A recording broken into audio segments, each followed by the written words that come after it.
వచ్చే సిద్దిపేట మున్సిపాలిటీ ఎన్నికల్లో కాంగ్రెస్ బీజేపీకి తగిన గుణపాఠం చెప్పాలని బీఆర్ఎస్ డిప్యూటీ ఫ్లోర్ లీడర్ మాజీ మంత్రి హరీష్ రావు పిలుపునిచ్చారు.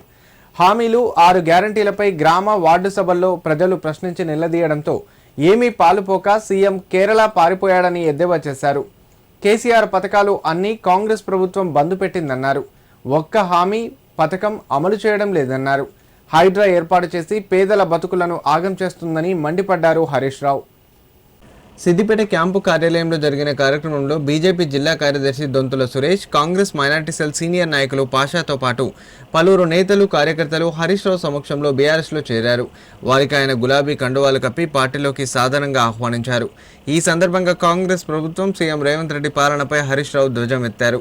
సిద్దిపేట అంటేనే సీఎం రేవంత్ రెడ్డికి కడుపు మంట ఉందని, ఈ ప్రాంతంపై వివక్ష చూపుతూ అన్యాయం చేస్తున్నాడన్నారు.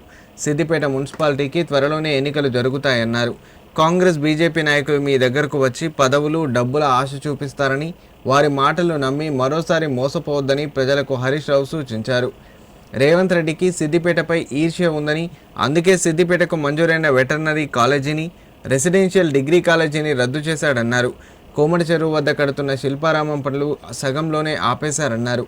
పేదల వైద్యం కోసం నిర్మిస్తున్న 1000 పడకల దవాఖానా పనులు 90% పూర్తయినా మిగతా 10% పనులు పూర్తి చేయించకుండా ఈ ప్రభుత్వం దుర్మార్గంగా వ్యవహరిస్తుందని హరీష్ రావు మండిపడ్డారు. కావున మన సిద్దిపేటను మనమే కాపాడుకోవాలన్నారు. పార్టీలో చేరుతున్నటువంటి పట్టణ బీజేపీ ఉపాధ్యక్షులు తమ్ముడు దొంతుల సురేష్ గారు, వారితో పాటు మహిళా నాయకురాలు సోదరీమణి లతా గారు, కేసీఆర్ నగర్ 13వ వార్డు నుంచి వచ్చిన మా అక్క చెల్లెలకు, మీడియా మిత్రులకు అందరికీ పేరు పేరున నమస్కారం. ఇవాళ రాష్ట్రంలో కాంగ్రెస్ పాలన గురించి ప్రజలకు అర్థమైంది. రేవంత్ రెడ్డి కొత్తగా ఏం చేయలే కానీ ఉన్నాయి బంద్ పెట్టిండు. దవాఖాన పోతే కేసీఆర్ కిట్ బంద్ అయిపోయింది, బతుకమ్మ చీరలు బంద్ అయిపోయినాయి. నేను కేసీఆర్ నగర్లో బస్తీ దవాఖాన పెడితే అందులో డాక్టర్ లేడు, మందులు లేవు, ఉన్నాయి బంద్ అవుతున్నాయి. కేసీఆర్ నగర్లో దవాఖాన బంద్ అయిందా లేదా? అందులో డాక్టర్ లేడు, ఉత్తరే స్టాఫ్ నర్స్ ఉన్నట్టున్నది, ఇంత మందులు కూడా లేవు. దవాఖానలు ఆగమైపోయినాయి.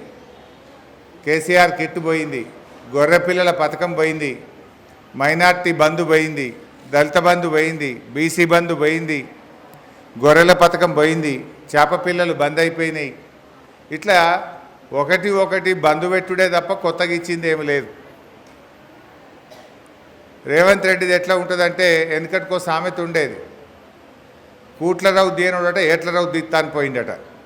రేవంత్ రెడ్డి తీరుగా అట్లా ఉన్నది. ఎందుకు ఈ మాట అంటున్నా అంటే, నిన్న మొన్న మనం గ్రామ సభలు అయినాయి.